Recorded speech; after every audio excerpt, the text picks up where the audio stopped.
Have a look this evening at this old Ferguson transistor radio. I think it's transistor radio. My mum picked up at a boot fair, and I think she wanted to just do it up because she liked the look of it. Then sort of lost interest in it, so she asked me if I wanted it. And I wasn't that bothered, I must admit, at first. But I thought, well, she said, "Oh, I'll throw it down the tip then." And of course, as soon as she said that, I thought, "Oh no, you don't throw it down the tip." It's interesting, so there's sort of like an emblem in the back of it, like I don't know if someone's put a coin in the back. You can see that? But very typical sort of, I would say 50s radio. And that's why I'm not sure if it's valve or not. So it's a Ferguson, no idea what the model is. I can't find a model number on it anywhere. Underneath here we see that it's got the adjustments for the mains tap on the bottom. Just zoom you in a bit further so you can see. So yeah, we've got mains tapping adjustments here. This is where obviously our mains lead is in. So I think the first thing to do is to whip the bottom off it just to see if it's valve or transistor or tube or transistor, and see, actually have a quick visual inside, have a look, see what it's like inside. And then maybe, if it all looks reasonable, we'll power it up. Okay, so we've got some battery connections here. This is looking promising. Now, our battery connections here look like for accumulators for, so it's obviously a valve set. I'm pretty sure it's a valve set now. And it will be the low-powered, very low-powered filaments of these portable transistors, of these portable radios had. I think the filament's only 1.5 volts and the accumulators for 90 volts. That's certainly what it looks like initially. It looks like this just plugs in, and these are the connections for the high voltage battery. So I think the next thing I need to do is to try and work out how it comes apart, and see if we can get inside and have a look and see what's happening inside. Right, looking inside, actually, it looks like it was originally a Bakelite radio that someone's painted, so it might be interesting to see if we could strip the paint off it and get it back to its Bakelite finish. Now the screws are inside here by the looks of it, and it looks like the one plate comes off. So what I'm going to try and do is, oh look, a little bug. What the hell's that? Oh, there's a bloody cockroach, I think. Is that a cockroach? Who knows what that is? Where is it? Ugh. That's revolting. I can go outside, go for a fly. It's dead, obviously, but yeah, the local owl can have that. Right, so let's get this back off and have a look. So I think you just undo these screws at the back. So let's persevere with this. The screws are actually slightly loose, so maybe someone has been in here, maybe not, or maybe they just become loose with vibration. I have no idea the state of this. I'm not going to power it up until I've had a quick look inside, just to make sure it's not going to it's got no bits missing or anything like that. That's the catch for the bottom cover.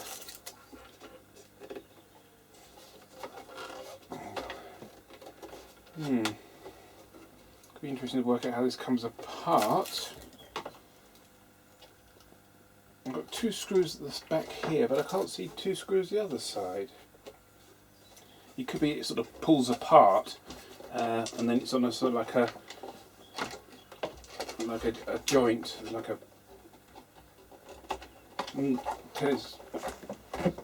a dovetail joint or something, so it just comes apart. It's certainly not easy to work on.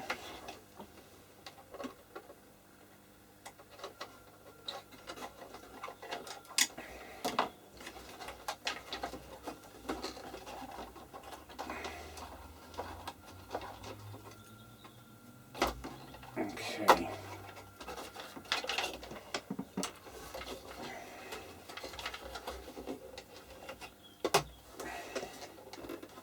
Got 2 more screws here.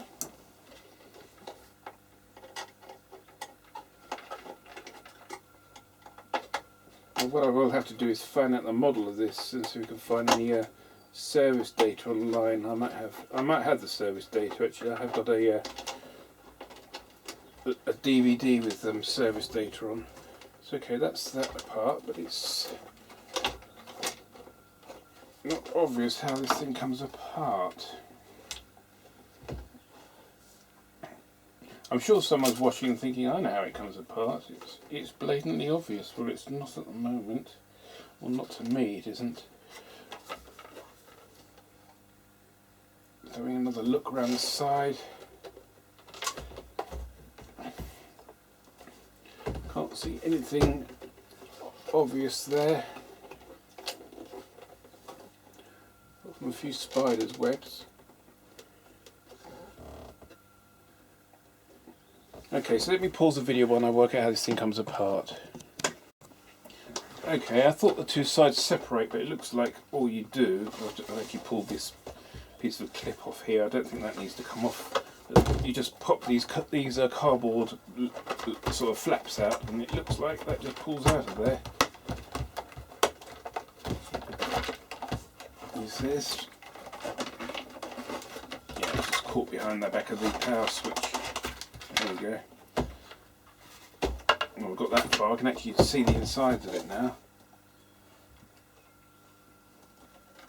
So I can see the chassis underneath. It all looks in nice condition. It doesn't look like it's ever been apart. Looks like we do to get the actual radio. Oh, actually no. It looks like it might just drop out the bottom. So I think the next stage is to undo these 4 screws in here. Let me just bring you in a bit closer. 1, 2, 3, 4 screws. Find a better size screwdriver. I've got a screwdriver, it's gone missing somewhere. Oh, I can see it. Okay.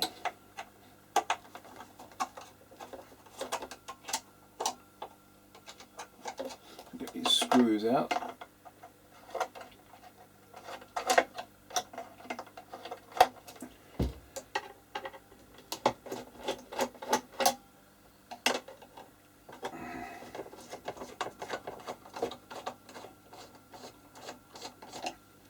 Okay.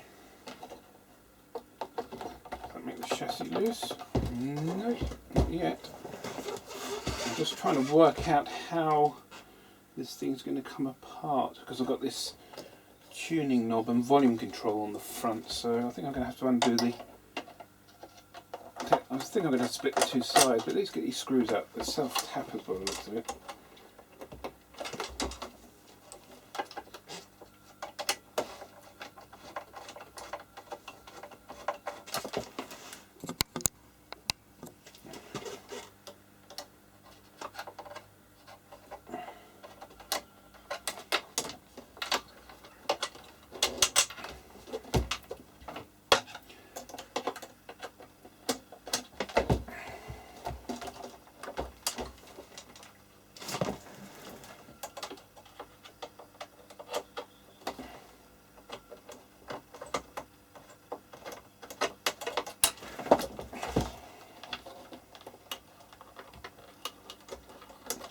Easy to work on this radio actually, it's really quite bloody fiddly.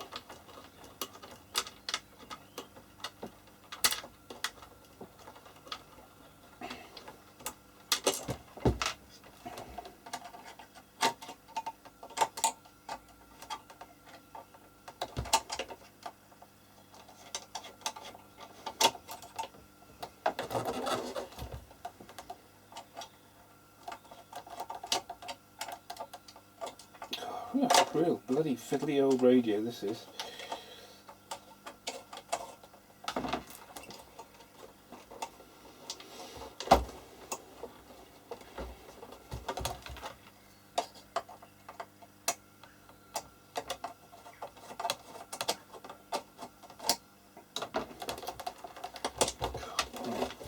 We've got one more screw. It doesn't mean it's going to come apart at that point. Okay, so that screw's more or less loose. So let's see if we can work out how this comes off. I'm just hoping that will just pull off. Yay, it does. Oh, that was easy. So that's the tuning and volume control and band selector all off. Let's see here, there's some bits wrapping around, it doesn't sound too promising. Oh, it's alright, they're the clips I undid from the base plate. Oh, that's okay. So that's come apart quite nicely. That's obviously the tuning, and one of these is the band selector. Okay, so we're starting to make a bit of progress. It looks like I'm going to undo that screw there to release the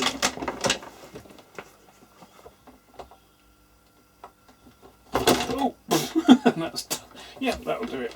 The bottom's dropped out now. Let's just hope we haven't damaged anything in the process.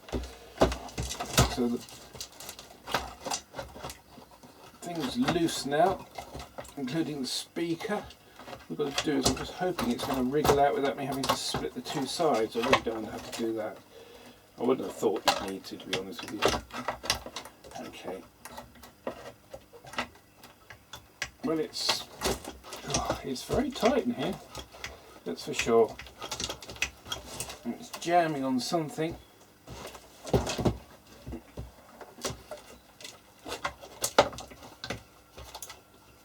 Try tipping it the other way. No.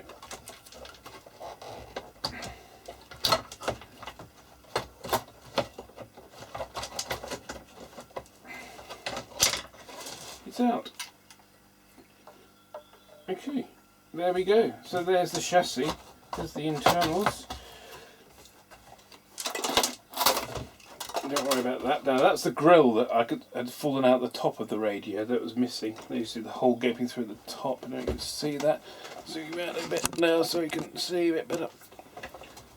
So there's a hole straight to the top of the radio. You see my fingers coming through the other side. So I need to screw that speaker back in. I don't think we need to have that out, but it has got disconnectable lugs. Okay, so let's have a look and see what we got. Oh, that's a nice little chassis, isn't it? Bring you over so you can see a bit clearer.